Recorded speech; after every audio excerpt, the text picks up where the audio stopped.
After 4 years on the run and a lot of appearances on America's Most Wanted, an infamous killer who escaped from jail is behind bars tonight. U.S. Marshals say Edward Salas, who shot and killed a young boy in his sleep, has now been captured in Mexico. Let's get right to Nancy Laughlin in the Newsplex.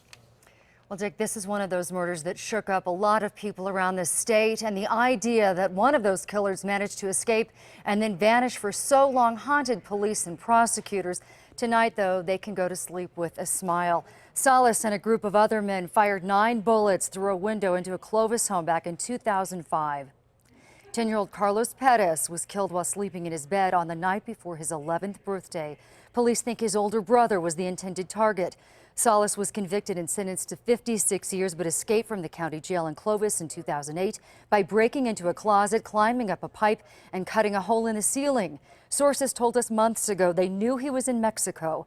Today he was arrested about 230 miles south of New Mexico in Chihuahua City.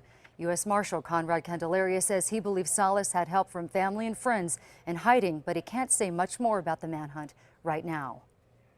I can just say it was very large in scope, very in-depth, very intricate, because again, we're talking about international cooperation that's needed. We were able to talk to the family of Carlos Perez just minutes ago, and there's an extreme sense of relief and justice, and another chapter closed in trying to bring all that we can to the family of Carlos Perez.